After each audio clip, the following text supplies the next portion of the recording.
안녕하세요. 하정사동 22통장 조선심입니다. 제가 사는 곳은 주택인데요. 빨간 벽돌 주택들이 많이 모여 있는 곳입니다. 주택들의 모습이 비슷비슷해서인지 외지에서 처음 찾아오시는 분들은 찾기 어려워하시더라고요. 그래서 제가 사는 주택 골목에 이름을 붙여주면 어떨까 생각해 봤습니다. 얼마 전 신문을 보니 서구 치매 안심센터에서 안심 꽃길을 만들었더라고요. 치매 안심센터도 주택가에 위치해 있어 민원들이 찾기 힘들어 하셨다는데 지금은 이치를 묻는 민원들에게 보라 길로 오세요, 노란 길로 오세요 등 색깔을 말씀드리면 쉽게 찾아오신답니다. 그것처럼 하정사동 주택가에도 골목마다 벚꽃길, 해바라기 길 등 꽃 이름을 붙여주고 멀리서도 눈에 확 띄게 꽃을 그려준다면 처음 오는 사람들도 쉽게 찾을 수 있고 하사마을 이름에 걸맞게 항상 하사한 마을이 될 것 같은데 여러분의 생각은 어떠신가요? 노란 해바라기 길로 오셔서 세 번째 집이에요. 이렇게 말한다면 누구나 헤매지 않고 쉽게 집을 찾을 수 있겠지요.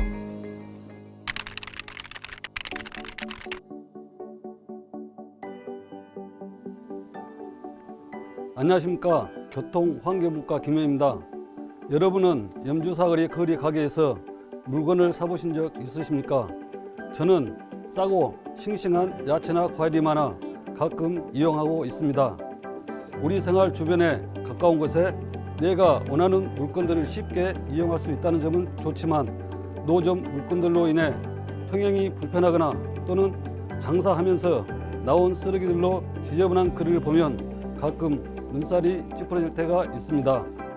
통행이 불편하고 지저분하다고 해서 거리 가게 상인에게 장사를 못하게 한다면 그분들은 생계가 위험해질 수 있을 것입니다. 노점 상인들과 간담회를 통해서 인도 정부 최소화, 장사 후 철저한 뒷정리 등 서로 공생하기 위한 방법들을 논의하고 실행해 간다면 상인과 주민 모두 좋은 일이 될 것 같습니다. 또 한 가지 더, 좁은 인도를 휙휙 지나다니는 자전거나 킥보드로 인해 위험할 때가 많은데요. 거리 가게가 있는 인도에 자전거나 킥보드 진입을 금지한다면 좁은 인도를 다니는데 더 안전할 수 있을 것입니다. 쾌적하고 안전한 인도 확보, 여러분의 많은 관심과 도움이 필요합니다. 감사합니다.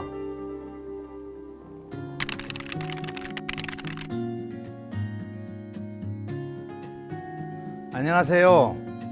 문화예술분과장 김혜령입니다. 우리는 현재 일제 강점기와 6.25를 거친 할아버지 할머니 소위 묻지마 세대부터 베이비붐 세대, 그리고 X세대, 밀레니엄 세대, Z세대, 그리고 알파 세대까지 6세대가 공존하는 다양한 시대에 살고 있습니다.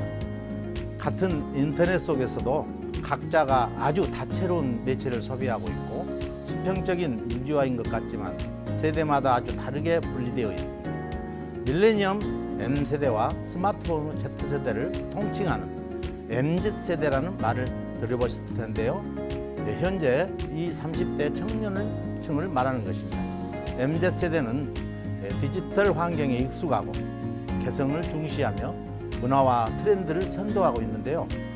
기성세대와 MZ세대를 서로 다른 세대가 가진 서로 다름을 인정하는 것이 세대 간의 격차를 해소하기 위해서 가장 중요한 말이라고 생각하고 있습니다.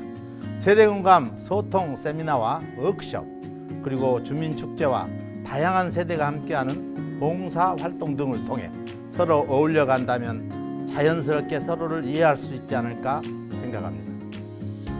이를 위해서는 구체적으로 어떻게 해야 할까요?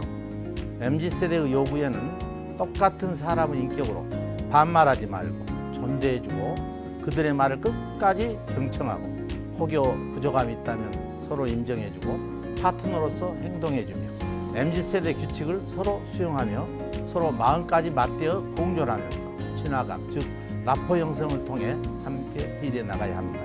아직은 코로나 팬데믹이라는 상황이 우리의 대면을 힘들게 하지만 모바일에 익숙한 MZ세대에 맞게 원택트, 그 온라인 대면 방식을라도 함께 할 수 있을 거라 생각합니다. MZ세대와 기성세대와의 소통, 우리가 함께 만들어 갑시다. 감사합니다.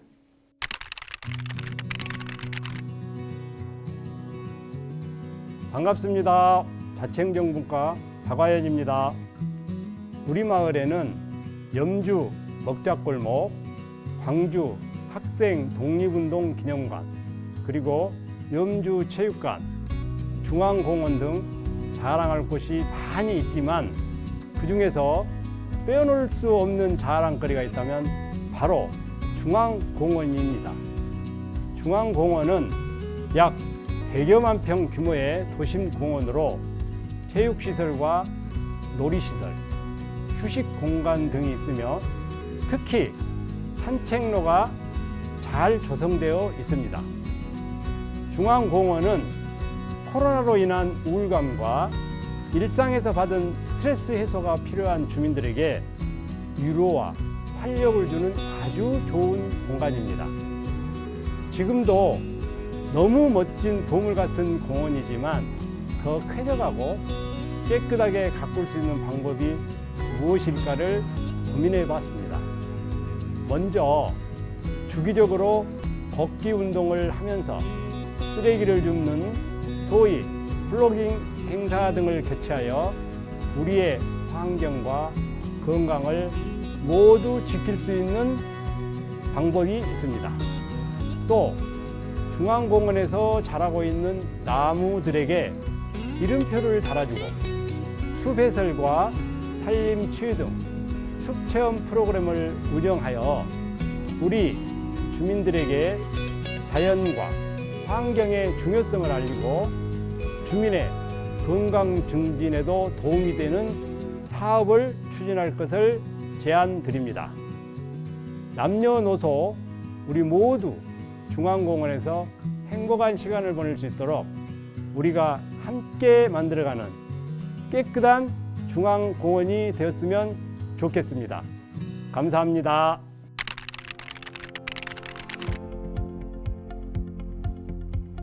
안녕하세요. 마을 만들기 분과 양동현입니다. 저는 친구들이 놀러 올 때마다 자랑하는 장소인 중앙공원 벽화길을 소개하기 위해 나왔습니다. 중앙공원 벽화는 2015년부터 약 2년간 주민자치회와 자원봉사자 등 많은 사람들이 참여하여 조성한 공간인데요. 횡했던 벽에 풍속화와 동화, 마을 풍경을 담은 벽화가 그려지면서 지금처럼 아름다운 산책길이 되었습니다.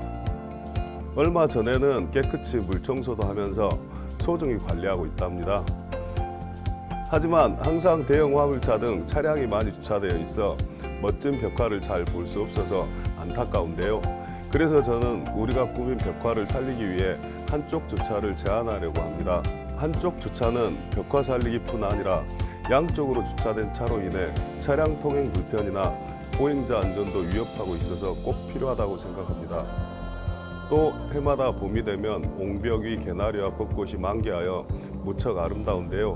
그 시기에 문화공연이나 프리마켓 등 소규모 벚꽃 축제를 개최하면 우리 마을 알리기에 좋을 것 같은데요.